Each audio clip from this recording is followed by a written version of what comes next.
materi kita. Yang pertama A, janji Allah tentang turunnya Roh Kudus. Dalam Perjanjian Lama, peran Roh Kudus dalam kehidupan manusia belum tampak. Namun para nabi telah menubuatkan kedatangannya. Jadi anak-anak Bapak, dalam Perjanjian Lama peran Roh Kudus belum disampaikan. Nah, nanti kita baca dulu Yoel 2 ayat 28 sampai 29. Nanti kita baca. Yang kedua, Nabi Yesaya juga menyatakan keberadaan Roh Kudus dalam Yesaya 61 ayat 1 sampai 3. Kita baca Yoel 2 ayat 28 sampai 29. Anak-anak boleh membaca Alkitabnya. Dalam Yoel pasal 2 ayat 28 sampai 29, Bapak baca, kemudian daripada itu akan terjadi bahwa aku akan mencurahkan rohku ke atas semua manusia. Maka anak-anakmu laki-laki dan perempuan akan bernubuat. Orang-orangmu yang tua akan mendapat mimpi. Teruna-terunamu akan mendapat penglihatan-penglihatan. Juga ke atas hamba-hambamu laki-laki dan perempuan akan kucurahkan rohku pada hari-hari itu. Jadi dari kita baca bahwasanya Allah sampaikan kepada bangsa Israel ketika mereka mengalami tekanan akibat pemberontakan mereka terhadap Allah. Allah berjanji akan menggenapi nubuat itu apabila mereka bertobat. Dan Roh Kudus disampaikan keberadaannya oleh Nabi Yesaya. Dijelaskan bahwasanya mengenai peran dan pekerjaan Roh Kudus dalam kehidupan manusia. Jika kita tadi melihat dalam Perjanjian Lama belum tampak tapi sudah dijelaskan bahwasanya roh itu bekerja. Nah, sekarang dalam Perjanjian Baru, peran Roh Kudus tampak jelas dalam Perjanjian Baru. Artinya Yesus sendirilah yang mengatakan sebelum terangkat ke surga bahwasanya Roh Kudus dijanjikan. Kita baca sebentar ayat firman Tuhan dalam Yohanes 14 ayat 6 sampai 17a. Kita baca Yohanes 14 ayat 16 ya, bukan ayat 6 sampai 17a. Mari kita baca ayat kita dalam Yohanes 14 ayat 16 sampai 17a. Tetapi aku akan meminta kepada Bapa dan ia akan memberikan kepadamu seorang penolong yang lain supaya ia menyertai kamu selama-lamanya, yaitu Roh kebenaran. Jadi dalam Perjanjian Baru jelas disampaikan di sana bahwa Yesus sendiri yang mengatakannya, bahwa Roh Kudus dijanjikan dan ditegaskan bahwa Roh Kudus sebagai penolong. Dalam Yohanes tadi kita sudah belajar. Nah, apa itu Roh Kudus? Dalam bahasa Yunani, Roh Kudus itu adalah parakletos. Secara harafiah berarti seseorang yang dipanggil untuk mendampingi atau membela seseorang di hadapan mahkamah, yakni seorang asisten hukum atau seorang perantara untuk menolong. Namun, arti secara rohani adalah sebagai karisma atau pneumatis bagi orang Kristen.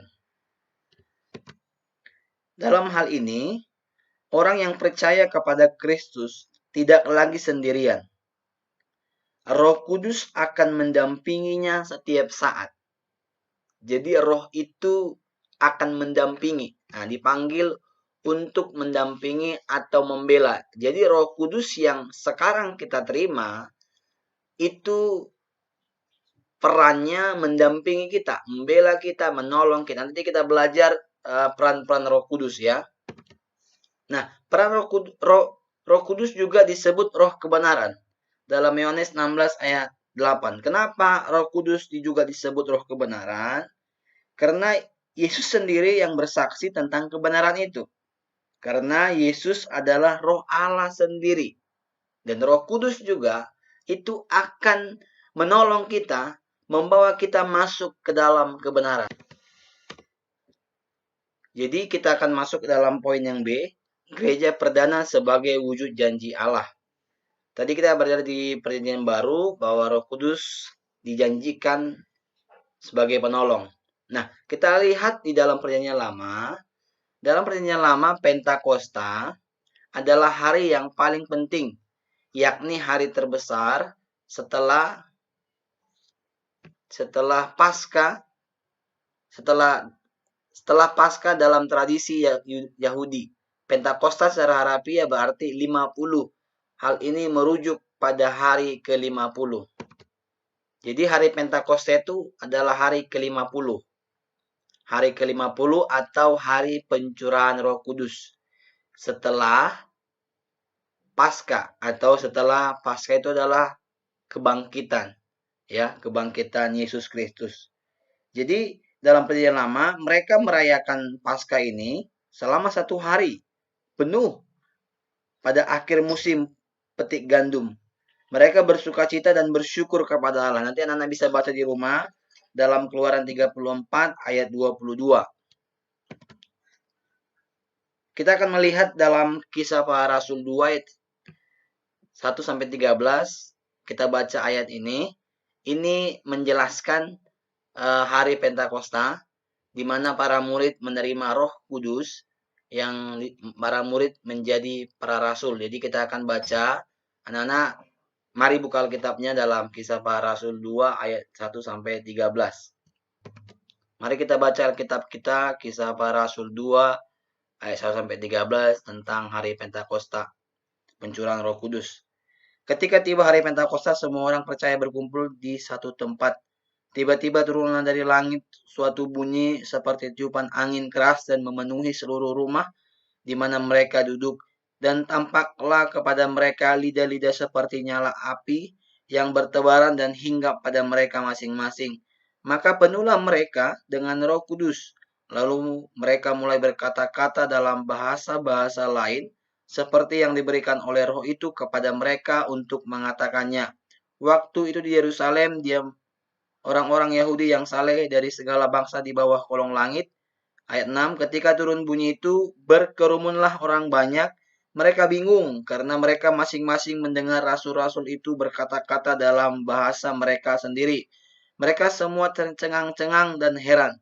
Lalu berkata, bukankah mereka semua orang berkata, oh, itu orang Galilea?